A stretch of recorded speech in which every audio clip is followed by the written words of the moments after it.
آج کی کہانی اس مقابلے کی ہے جہاں 3 عظیم کمانڈرز ایک کے بعد ایک شہید ہوئے، اور پھر ہسٹری میں ایک نیا نام ابھر کر سامنے آیا، ایک ایسا نام جسے بعد میں خود محمد صلی اللہ علیہ وسلم نے کہا، سیف اللہ، اللہ کی تلوار۔ یہ کہانی ہے بیٹل آف مؤتہ کی۔ حدیبیہ کی ٹریٹی کے بعد اسلام کا پیغام عرب کے باہر بھی پھیلنے لگا۔ محمد صلی اللہ علیہ وسلم خود دوسرے حکمرانوں کو خط بھیجا کرتے تھے اسلام کا پیغام دینے کے لیے۔ انہی سافروں میں سے ایک تھے حارث ابن عمیر رضی اللہ عنہ۔ سفر میں ایک حکمران نے انہیں گرفتار کر دیا اور پھر ان کا قتل کر دیا۔ یہ صرف ایک سافر کا قتل نہیں تھا، یہ اسلام کے سافر کا قتل تھا، اور اس زمانے کے قانون کے حساب سے یہ سیدھا سادھا جنگ کا سبب تھا۔ جب یہ خبر مدینہ پہنچی تب محمد صلی اللہ علیہ وسلم نے ایک لشکر تیار کیا 3000 مسلمانوں کا، لیکن اس لشکر کا لیڈرشپ خاص تھا۔ محمد صلی اللہ علیہ وسلم نے 3 کمانڈرز اس لشکر کو مقرر کیے۔ پہلے زید ابن حارثہ رضی اللہ عنہ، ان کے شہید ہونے کے بعد کمانڈ ملے گا جعفر ابن ابی طالب رضی اللہ عنہ کو، اور پھر ان کے بعد کمانڈ ملے گی عبداللہ ابن رواحہ رضی اللہ عنہ۔ ان تینوں کے شہید ہونے کے بعد آخرکار مسلمانوں کو یہ موقع ملا تھا کہ وہ خود اپنے فیصلے سے کسی ایک کو کمانڈر بنائیں گے۔ یہ تینوں صرف لیڈرز نہیں تھے، یہ 3 اسلام کے سب سے وفادار لوگوں میں سے تھے۔ اب مسلمانوں کا لشکر مدینہ سے نکل کر شام کی طرف بڑھا، اور جب یہ لشکر مؤتہ کے قریب پہنچا تو انہیں ایک حیران کر دینے والی خبر ملی۔ ان کے سامنے کوئی چھوٹی موٹی فوج نہیں تھی، ان کے سامنے موجود تھی ایک بہت بڑی طاقتور دینے والی فوج، رومنز اور ان کے الائز۔ بتایا جاتا ہے کہ ان کی فوج لاکھوں میں تھی، جبکہ مسلمان صرف 3000 تھے۔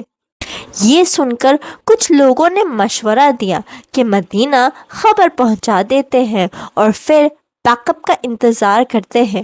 تبھی عبداللہ ابن رواحہ رضی اللہ عنہ نے کہا، ہم نمبرز کے لیے نہیں لڑ رہے، ہم اللہ کے دین کے لیے لڑ رہے ہیں۔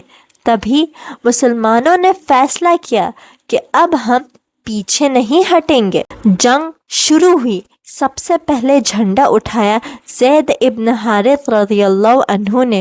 وہ بہت بہادری سے لڑے، لیکن آخرکار وہ شہید ہو گئے۔ اب جھنڈا اٹھایا جعفر ابن ابی طالب رضی اللہ عنہ نے۔ انہوں نے بھی بہت بہادری سے لڑے۔ جنگ کے دوران کسی نے ان کا ایک ہاتھ کاٹ دیا۔ انہوں نے اپنے دوسرے ہاتھ سے جھنڈا اٹھایا اور پھر دوسرا ہاتھ بھی کاٹا گیا، لیکن تب بھی انہوں نے وہ جھنڈا نیچے گرنے نہیں دیا۔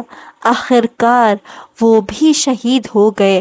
رسول اللہ صلی اللہ علیہ وسلم نے فرمایا، اللہ نے جعفر رضی اللہ عنہ کو 2 پر عطا کیے جن سے وہ جنت میں اڑتے ہیں، اور اسی لیے جعفر رضی اللہ عنہ کو کہا جاتا ہے جعفر الطیار۔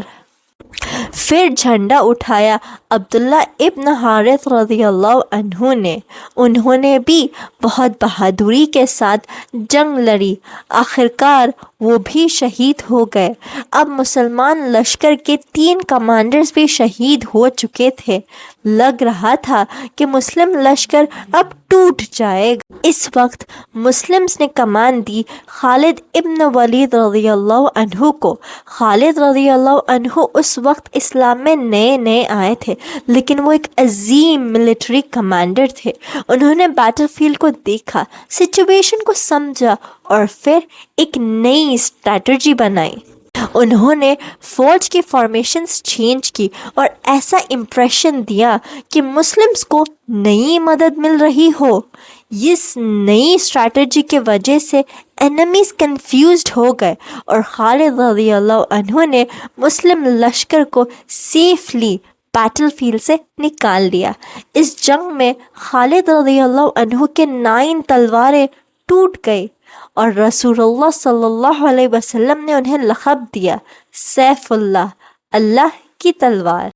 مدینہ میں لوگ جمع تھے تو رسول اللہ صلی اللہ علیہ وسلم نے اپنے صحابہ کو سب کچھ بتایا، جنگ کی ایک ایک ڈیٹیل، جیسے کہ وہ خود وہاں موجود ہو۔ کیسے پہلے زید رضی اللہ عنہ، پھر جعفر رضی اللہ عنہ اور آخرکار عبداللہ ابن رواحہ رضی اللہ عنہ شہید ہو گئے۔ رسول اللہ صلی اللہ علیہ وسلم کی آنکھوں میں آنسو آ گئے۔ آخرکار انہوں نے کہا کہ اب جھنڈا اٹھایا ہے اللہ کی تلواروں میں سے ایک تلوار نے، اور وہ تھے خالد ابن ولید رضی اللہ عنہ۔ موتا کی جنگ صرف ایک بیٹل فیلڈ نہیں تھی، یہ کہانی تھی ایمان کی، وفاداری کی، قربانی کی۔ یہ واقعہ دنیا کو یہ بتانے والا تھا کہ مسلمان صرف اپنے شہر کے لیے نہیں لڑ رہے، وہ لڑ رہے تھے اللہ کے دین کے لیے۔